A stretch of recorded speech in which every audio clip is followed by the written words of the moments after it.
너 이런 소식 들을 준비가 됐는지 알고 싶어. 올해 2026년 우리가 9월에 저 전투기의 퇴역 20주년을 기념할 거야. 그루먼 F-14 톰 캣이 미 해군에서 퇴역한 지 20주년이야. 2006년 9월에 저 비행기는 사실상 사라졌어. 왜냐하면 퇴역하자마자 존재했던 수백 대의 대부분이 파괴됐거든. 알겠지? 그런데 이제 2026년이 되면서 우리는 꽤 큰 가능성을 보고 있어. 우리가 다시 한번 F-14, 20세기 후반을 대표하는 가장 상징적인 전투기 중 하나가 하늘로 돌아오는 모습을 볼 수 있을지도 몰라. 그리고 내가 이게 어떻게 가능한지 정확히 설명해 줄게. 잘 들어봐. F-14는 말이지. 이게 바로 가변이 구조를 가진 비행기야. 알지? 즉, 이 비행기는 날개를 펼친 상태로도 접은 상태로도 비행할 수 있어. 비행기의 원하는 비행 프로필에 따라 달라지는 거지. 그리고 2006년에 이 비행기들은 퇴역했어. 이란이 미국 외에 F-14를 운용하는 유일한 국가인데 70년대 엘샤레자 팔라비가 구입한 이미 오래된 톰캣 전투기들의 예비 부품을 더 얻지 못하도록 막기 위해서였지. 이란은 여러 가지 임기응변을 통해 이 비행기들을 계속 운용할 수 있었어. 하지만 암시장은 통제할 수 없는 사업이라 해군의 예비 부품들이 결국 언젠가는 페르시아만으로 흘러들어가곤 했지. F-14의 운용 비용이 많이 든다는 것을 알게 된 해군은 그럼에도 불구하고 이 전투기가 뛰어난 비행 성능을 가지고 있다는 점을 인정했지. 하지만 해군은 더 현대적이고 운용 비용이 저렴한 F-18 전투기를 이미 보유하고 있었지. 그래서 2006년에 F-14를 퇴역시키기로 결정했어. 그리고 단순히 퇴역만 시킨 게 아니었지. 모든 것을 파괴했지. 모든 것을 파괴해서 이란이 예비 부품을 받지 못하도록 막으려고 했던 거야. 그래서 이제 2026년이 됐고 이 소식과 함께 말이야. 맙소사 F-14 톰캣이 정말로 미국에서 다시 날 수 있을지도 몰라. 일명 매버릭법 또는 매버릭. 법은 톰 크루즈가 연기한 피트 매버릭이라는 캐릭터의 이름을 따서 지어졌으며 탑건 영화에 나오는 인물입니다. 이 법안은 미국 상원을 만장일치로 통과했습니다.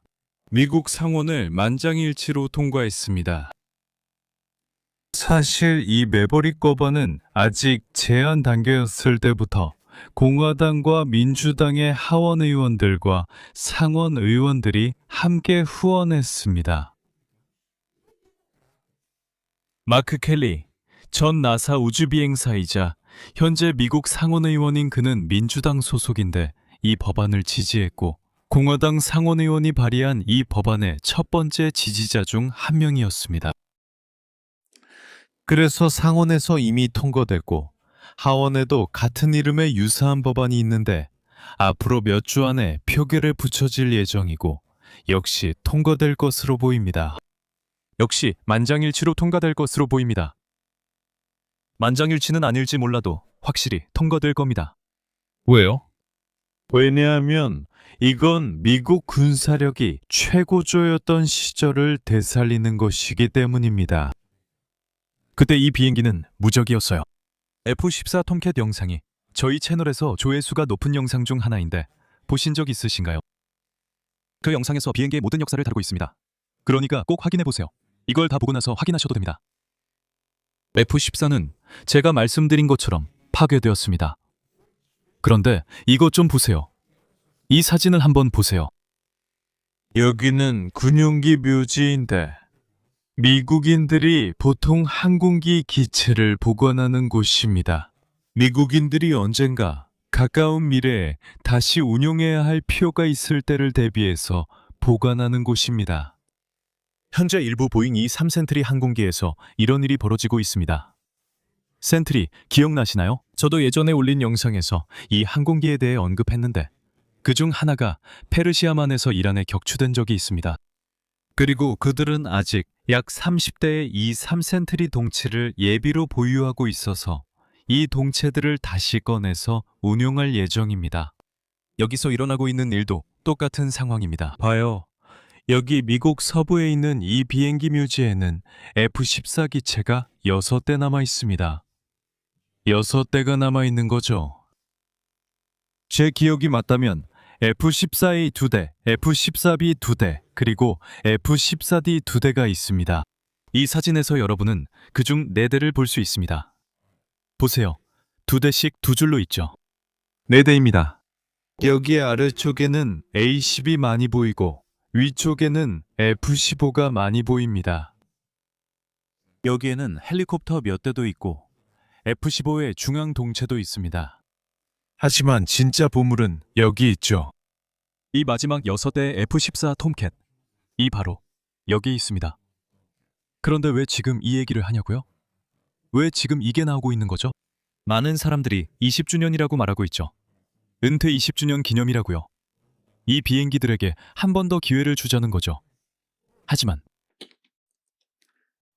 제 생각에는 이걸 가능하게 만든 건 바로 이거였어요. 이 입법을 가능하게 만든 건 바로 이거였어요. 2026년 3월 9일에 촬영된 위성 사진으로 이란 이슬람 공화국 공군의 F-14 전투기와 다른 항공기들이 이스파한의 제8 전술 공군 기지에서 공격받고 있는 모습을 보여줍니다. 알겠죠? 그러니까 이런 거예요. O Irã, 아포스타세, 맞죠? 이 전쟁이 시작될 때쯤에는 약 10대의 F-14가 운용되고 있었어요. 이제는 한 대도 남아있지 않습니다. 왜냐하면 이스라엘의 공습이 남아있던 F-14를 완전히 파괴했거든요.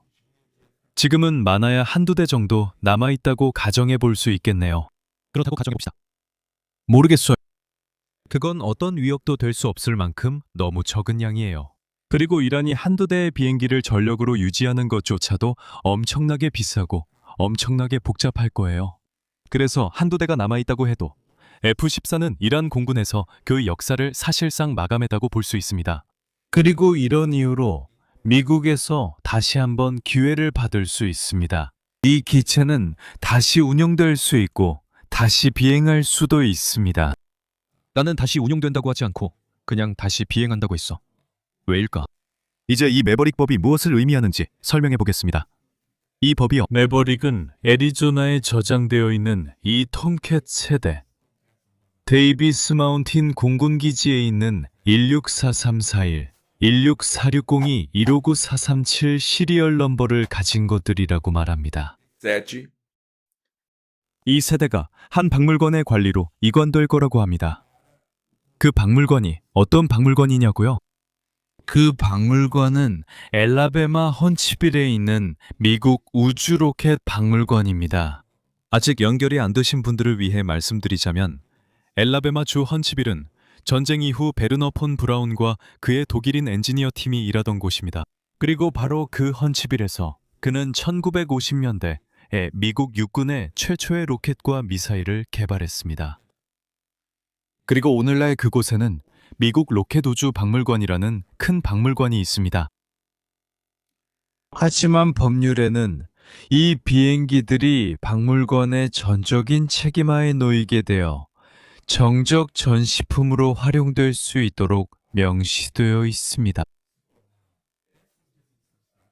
그중 하나는 법률에 따르면 하나는 비행 상태로 복원될 수 있다고 명시되어 있습니다. 그중 하나입니다. 자, 이제 이 법률을 여러분께 설명해 드리자면 굉장히 엄격하고 제한적인 것처럼 보이지만 실제로 결과는 단 하나뿐입니다. 보세요. 우리 군사역사 보존 분야에서는 모든 것이 중장기적인 기간을 기준으로 돌아갑니다. 오늘날 법적으로 이런 비행기를 다시 하늘에 띄우는 것은 그리고 이 비행기가 여러 가지 이유로 크게 파손되었기 때문에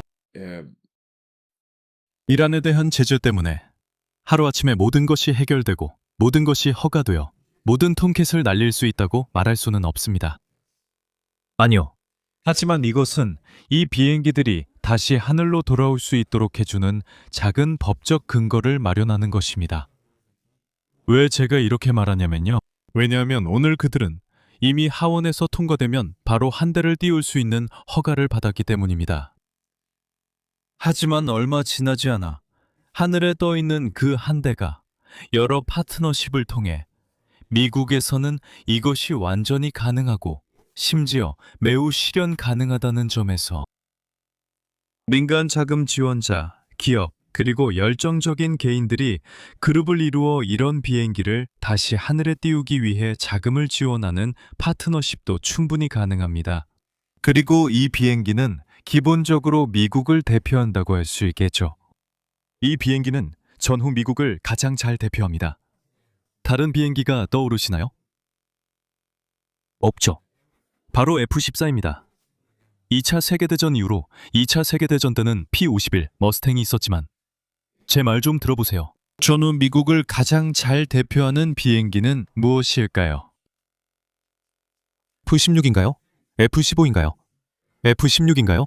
팬텀인가요? F-18인가요? F-22인가요? F-35인가요? 아니면 F-14인가요? 동의하시죠? 다른 건 없죠? F-14입니다. 그러니까 돈 있는 사람들이 이 복원에 돈을 투자하고 싶어 할 거예요. 그건 확실합니다. 심지어 누가 이걸 시작할지 아세요? 누군지 한번 보세요. 이건 지금 일어나고 있는 일입니다. 카나비아 토네이도 F2를 비행 가능한 상태로 복원하는 작업입니다. 기억이 안 나시는 분들을 위해 말씀드리자면 파나비아 토네이도는 유럽산 가변익 항공기입니다. 누가 복원하고 있냐고요? 자레드 아이작먼, 기술 산업의 억만장자이자 현재 나사의 관리자입니다. 이 사람은 최근 몇 년간 스페이스X를 통해 자신의 돈으로 2번 우주 여행을 다녀왔습니다. 우주에 가고 싶어서 직접 후원했습니다. 게다가 그가 아마도 제가 알기로는 최초의 민간 자금으로 우주선 밖으로 나가 몸을 내민 첫 번째 우주인입니다. 맞죠? 1960년대 레오노프와 드와이트처럼 우주에서 날아다녔죠. 이 사람은 여기서 토네이도를 복원하고 있고 그럴 만한 돈도 있고 추진력도 있고 완전히 그럴 의지도 있습니다. 그는 이미 그 프로젝트에 적극적으로 참여할 의사가 있다고 밝힌 것 같습니다. Operação do F-14. 여러분, 우리는 아마도 F-14가 다시 하늘로 돌아오는 모습을 보게 될 겁니다. 에어쇼나 항공행사, 특히 오시코시 에어쇼에서 분명히 볼 수 있을 거예요. 그래서 이건 저에게 정말 좋은 소식입니다. 맞죠? 이건 저에게 정말 훌륭한 소식이에요. 저는 이 비행기가 그럴 자격이 있다고 생각해요. 정말 그럴만해요. 안타깝게도 수십 년간의 경력 끝에 영화에서 모두의 젊은 시절에 큰 영향을 준 방식으로 묘사되다가 비극적인 결말을 맞이했죠. 그렇죠. 그리고 그게 현실이죠. 이거 정말 멋지지 않나요? 이건 플로리다 잭슨빌 해군 항공기지에 전시용으로 배치된 태역 F-14 전투기입니다. 여기 뭐라고 써 있는지 보세요. USS 니미츠. 지금 현재 과나바라, 그러니까 리우데자네이루에 있는 미국 항공모함이죠. 그러니까 이건 현재 브라질에 있는 항공모함에서 운용됐던 F-14입니다. 잭슨빌에서 전시용으로 준비되어 있습니다. 그리고 안심하셔도 됩니다. 제가 여기서 계산을 했거든요. 사실 이 영상을 시작하기 전에 막 계산을 끝냈습니다. 그 애리조나에 있는 F-14 6대 말이죠. 애리조나의 비행기 묘지에 있는 것들이 해군 보유 목록에 남아있는 마지막 6대로 보이죠. 비록 사막에 있긴 하지만요. Porém, cara, 이게 마지막 톰캣들은 아니에요. 제가 세어보니 무려 83대의 톰캣이 있었습니다. 미국 전역의 박물관에 전시용으로 흩어져 있습니다. 다시 한번 말씀드릴게요. 83대입니다. 비행기가 적은 것도 아니에요. 알겠죠? 그러니까 몇 년 후에 이 톰캣이 날게 되면, 아니면 세대의 톰캣이 모두 날게 되면 그리고 이 법안이 더 빨리 통과될 다른 법안과 함께 진행된다면 사막에 남아있는 마지막 세대를 가져와서 복원해서 비행할 수 있게 하고 톰캣 비행팀을 만드는 거죠. 충분히 가능해요. 박물관에서 관리하고 있는 다른 비행기들 중 일부가 협회로 넘어가고 그 협회에서 다시 개인 소유자들에게 넘어가서 그 사람들이 이 비행기들을 다시 하늘에 띄우고 싶어 할 수도 있죠. 저는 그럴 가능성을 의심하지 않습니다. 이 비행기는 유지비가 엄청나게 많이 드는 비행기이고 정비 면에서도 굉장히 복잡해서 많은 정비가 필요합니다. 하지만 미국에서 항공기 복원 시장을 지켜보면 전 세계 다른 어느 곳에서도 이런 시장에 필적할 만한 사례는 없습니다. 이 사람들은 이런 일을 정말 좋아하고 또 그걸 할 수 있는 많은 돈도 가지고 있습니다. 그러니까 저와 동의하신다면 아래에 댓글로 남겨주시고 어떻게 생각하시는지 말씀해주세요. 만약 동의하지 않으신다면 역시 똑같이 댓글로 남겨주세요.